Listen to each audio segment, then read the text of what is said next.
Assalamualaikum warahmatullahi wabarakatuh dan salam sejahtera. Bertemu kembali dengan saya Cikgu Yusof Omar. Pada hari ini saya nak membincangkan mengenai teknik menjawab karangan bahagian A BMKSSM.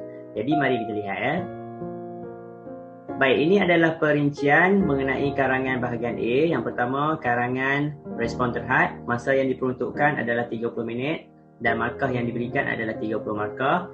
Yang ketiga, komunikasi kepelbagaian bahan rangsangan. Yang keempat, jenis-jenis karangan berformat. Ya, ini adalah satu yang baru sebab tahun ini bermulalah untuk bahagian A, dia menguji kita pelajar tentang karangan-karangan berformat.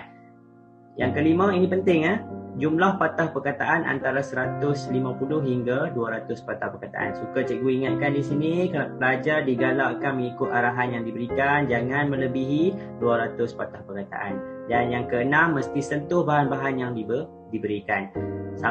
Di sini pelajar boleh masukkan bahan-bahan yang diberikan, sama ada bahan 1, bahan 2, boleh masukkan pada bahagian pengenalan, pada bahagian isi sudah semestinya lah, dan pada bahagian kesimpulan. Janji pelajar sentuh, ambil untuk masukkan di mana-mana bahagian yang diberikan. Okay. Baik, ini adalah tips menulis karangan. Yang pertama, mesti baca dan teliti bahan yang diberikan. Yang kedua, tentukan tema. Yang ketiga, cari kehendak soalan menggunakan teknik per KFC. Ini boleh rujuk video cikgu yang sebelum ini. Yang keempat, kembangkan isi. Dan yang kelima, tulis karangan. Okey, jadi mari kita lihat bagaimana nak menulis karangan. Okey, baik. Okey, ini adalah bahagian ataupun binaan sesebuah karangan. Okey, untuk pengenalan mesti ada ayat isu, ayat uraian, ayat kehendak soalan, jumlah patah perkataan yang cikgu cadangkan antara 30 hingga 40 patah perkataan. Untuk bahagian C ada ayat isi. Yang kedua ni adalah optional ataupun pilihan. Sama ada pelajar nak buat ayat uraian ataupun ayat contoh ataupun ayat kesan. Dan yang ketiga ni wajib iaitu ayat penegasan, menegaskan balik isi pada perenggan tersebut ataupun ayat kesimpulan kecil kita katakan. Jumlah patah perkataan antara 40 hingga 50 patah perkataan.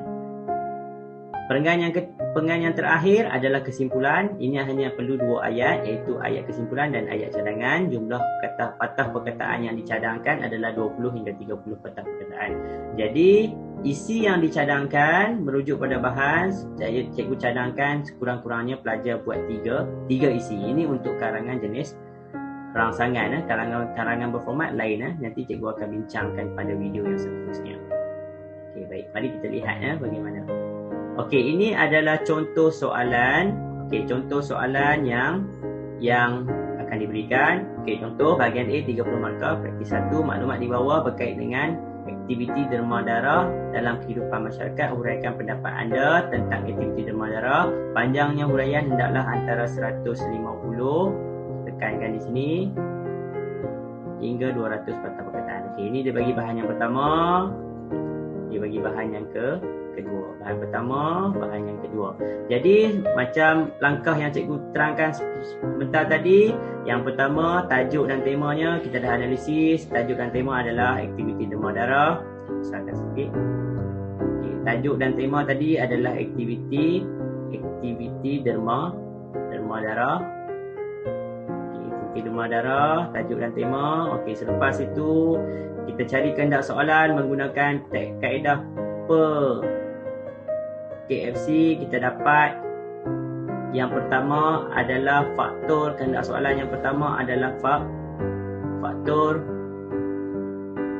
Okey, kehendak soalan yang kedua adalah cara. Faktor masyarakat perlu menyertai aktiviti derma darah. Dia punya kehendak soalan yang kedua adalah cara-cara menggalakkan masyarakat menyertai aktiviti derma darah. Okey, ini adalah isi yang kita keluarkan daripada bahan yang diberikan.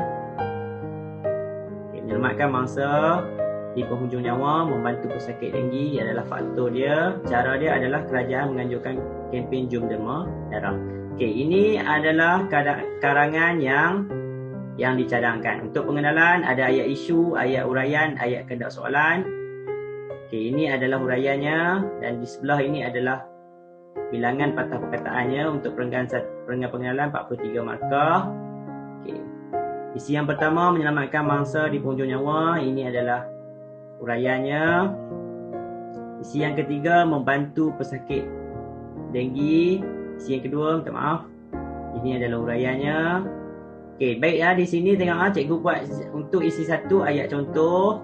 Untuk isi 2 cikgu buat ayat uraian. Okey, kita tengok isi yang ketiga. Isi yang ketiga cikgu buat ayat kesan. Okey. Dan akhir sekali penutup ataupun kesimpulan, cikgu buat ayat isi dan ayat cadangan.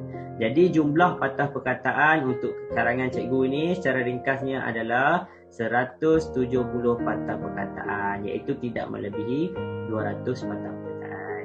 Jadi cikgu rasa sampai di sini saja perkongsian cikgu mengenai karangan bahagian A, iaitu memberi fokus kepada karangan rangsangan. Video agak ringkas disebabkan cikgu tak mau buat video lama-lama, sebab kalau buat video lama tak ada orang tengok nanti.